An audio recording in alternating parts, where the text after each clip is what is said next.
Historian and theologian you're about to meet says this founding father was a devout, practicing Christian and not a deist. Dr. Peter Lilback also says knowing that fact is critical for understanding the founding of America. And he joins us now by Skype to explain. Welcome, Dr. Lilback. It's a great pleasure to be with you and all those that are tuning in today. We celebrate George Washington's birthday tomorrow. Talk about his faith and why it has been the subject of great debate. Well, as we know, there's a famous saying that says, whoever controls the past controls the future.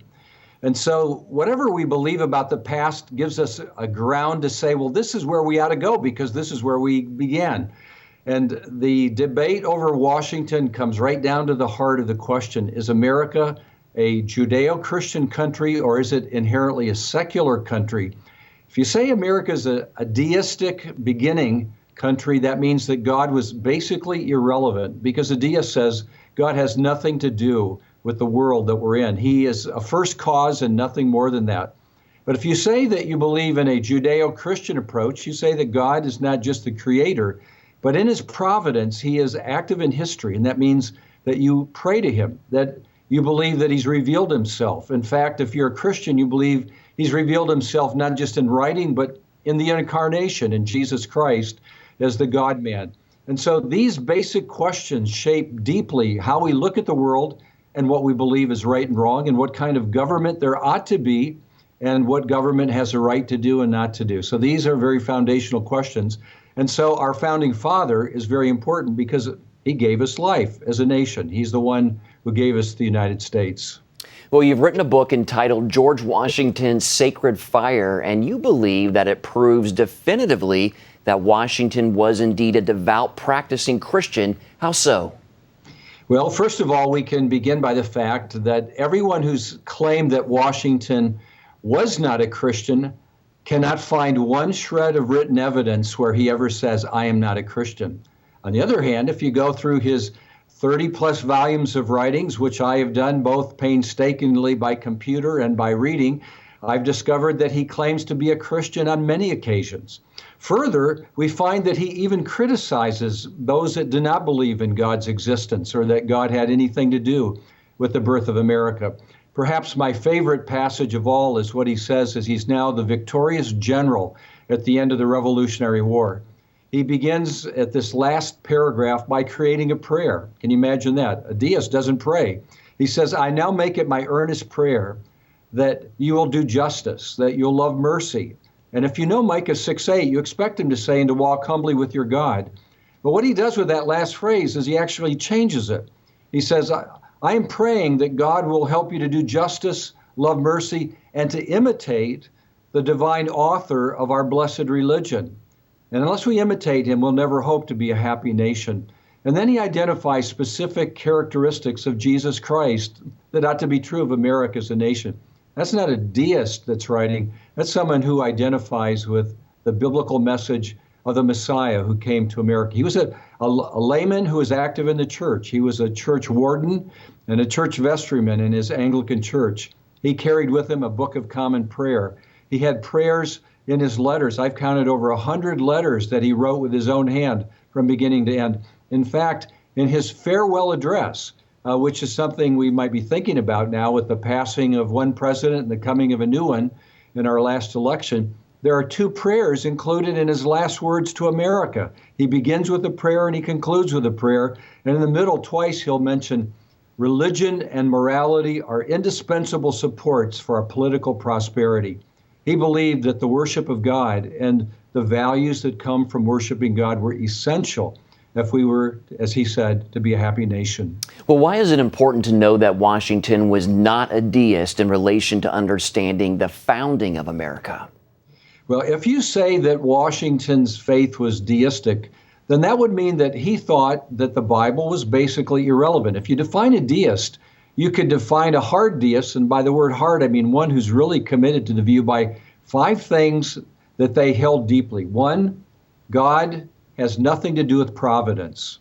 God is not active in history. 2, there's no reason to pray to a God that is not involved in history. Prayer is irrelevant. Thirdly, that ministers are a waste of time. What good is a minister to give you the Word of God or to teach you to pray or tell you about God if God is essentially uninvolved and unknowable? That means, fourthly, that Jesus Christ could be nothing more than a historical figure. He could not be the God-man. And lastly, the Bible has to be nothing more than a bunch of fairy tales and stories, not Holy Writ or the Word of God. But in each of those instances, when you go through Washington, he rejects them. His favorite doctrine is the doctrine of providence. Over 270 times in his writings, he directly appeals to providence in big things and small things. With the death of his adopted daughter, he speaks of providence, victory and loss in war. Even the insects on his tobacco crop, that's under the providence of God. He entertained some 50 ministers personally at Mount Vernon, according to his diaries. And he wrote to another 50 more and even mentions reading their published sermons. He was not against ministers. I mentioned the 100 prayers that he has in his letters. That's extraordinary. I wonder if I were to do a historical research on your letters, if I could find 100 written letters. We can find them in Washington. He speaks of Jesus as the divine author of our blessed religion. He gives the phrase divinity to him.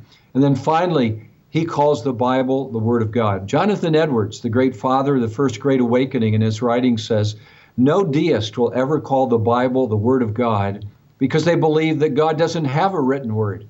But Washington will call it Holy Writ. He will call it the Word of God. In fact, he will say, the blessed religion revealed in the Word of God will remain an eternal monument to show what human beings can do in their depravity to corrupt the best of institutions. Now, that's a mouthful. He almost sounds like a Presbyterian minister when he says that.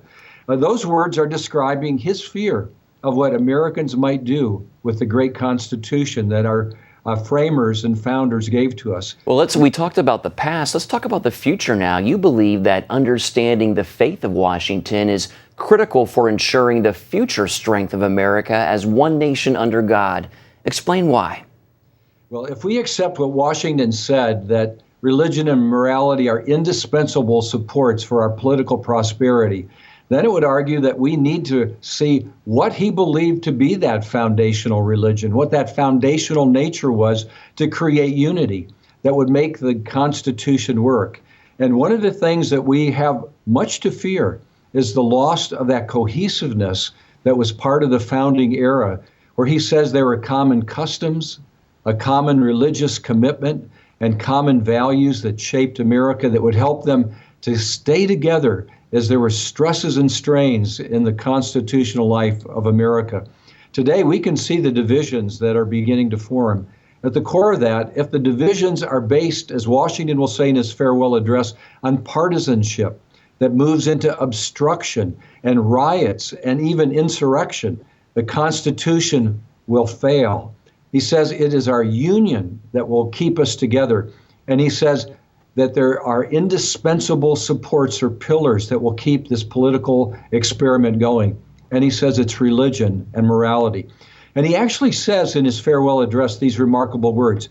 There are some who say you do not have to have religion to have a moral people. He said, don't be so sure. He argued that the mere politician as well as the devout person needs to cherish religion and morality because these are the things that will make sure our government work. So as we look to the future, as we see religion has been banished from the public square, as the Bible is not read, as we are seeing people mocking religious values and claiming that God is irrelevant, we need to get rid of our motto. What we're basically doing, according to Washington, is giving up our future as the United States of America. These values keep us cohesive and will keep us working together, keeping the civility that's necessary that we can talk to one another in spite of our deeply held differences that often divide us politically. So I think our future needs a return to those foundational values that Washington described. When he said we need to imitate the divine author of our blessed religion, he said we need to be like him in his love. We need to be like him in his humility, and we need to be like him in his peace. Love, humility, and peace. I would argue that those values of the Judeo-Christian tradition alone are going to sustain us in the midst of the turmoils that come in deeply partisan political squabbles. So that's the religion that Washington wanted us to have, a moral people that are grounded on the nature of Jesus Christ himself. All right. Historian and theologian Dr. Peter Lillback, thank you so much, sir, for your time and your insights today. It's a pleasure to be with you. Thanks so much.